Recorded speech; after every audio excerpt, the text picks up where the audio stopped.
रत्नागिरी जिल्ह्यातील आरेवारे समुद्रकिनारी शनिवार दिनांक 19 जुलै रोजी सायंकाळी एक हृदयद्रावक घटना घडली। पर्यटनासाठी गेलेल्या 4 पर्यटकांचा समुद्रात अंत झाल्याने परिसरात हळहळ व्यक्त होतीये।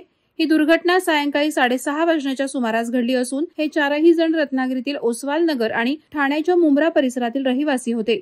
मुलांमध्ये जुनेद बशीर काझी वय 30, जैनेब जुनेद काझी वय 28, उजमा समशुद्दीन शेख वय 17 आणि उमेरा समशुद्दीन शेख वय 16 या 4 जणांचा समावेश आहे। यापैकी जुनेद आणि जैनेब काझी हे पती पत्नी असून ओसवाल नगर रत्नागिरी येथील रहिवासी आहेत। उजमा आणि उमेरा या दोघी सख्या बहिणी असून मुंब्रा मुंबई येथील रहिवासी आहेत। ते रत्नागिरीत नातेवाईकांकडे आल्या होत्या। शनिवार आणि रविवार सुट्टीच्या दिवशी आरेवारे समुद्रकिनारी पर्यटकांची मोठी गर्दी असते। गेल्या काही दिवसांपासून पावसानं उघडीप घेतल्यानं समुद्रकिनारी फिरायला येणाऱ्यांची संख्या लक्षणीय वाढली आहे। अशाच प्रकारे ओसवाल नगर येथील जुनेद काझी आणि त्यांच्या पत्नी जैनेब यांनी उजमा आणि उमेरा यांना घेऊन समुद्रकिनारी पर्यटनासाठी जाण्याचा निर्णय घेतला। परंतु समुद्राच्या पाण्याचा अंदाज न आल्याने आणि लाटांचा जोर ओळखता न आल्यामुळे 4ही जण अचानक खोल पाण्यात गेले। घटनास्थळी उपस्थित असलेल्यांनी तातडीनं आरडाओरड केला, पण मदत पोहोचेपर्यंत वेळ निघून गेली होती।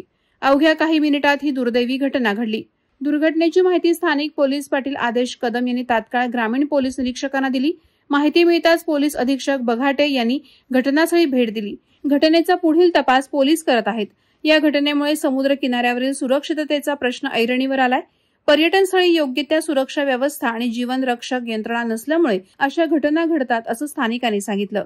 या अपघातामुळे ओसवाल नगर आणि मुंब्रा परिसरात शोककळा पसरली आहे। एकाच कुटुंबातील 4 जणांना जीव गमवावा लागल्यामुळे त्यांच्या नातेवाईकांवर दुःखाचा डोंगर कोसळलाय। स्थानिक नागरिकांनी प्रशासनाकडून लवकरात लवकर सुरक्षेच्या उपाययोजना राबवण्याची मागणी केली आहे। वादळवारा लाईव्हसाठी न्यूज ब्युरो, रत्नागिरी। नवी मुंबई व रायगड जिल्ह्यातील ताज्या बातम्या आणि घडामोडींसाठी सबस्क्राईब करा वादळवारा लाईव्ह चॅनल आणि दाबा बेल आयकॉन।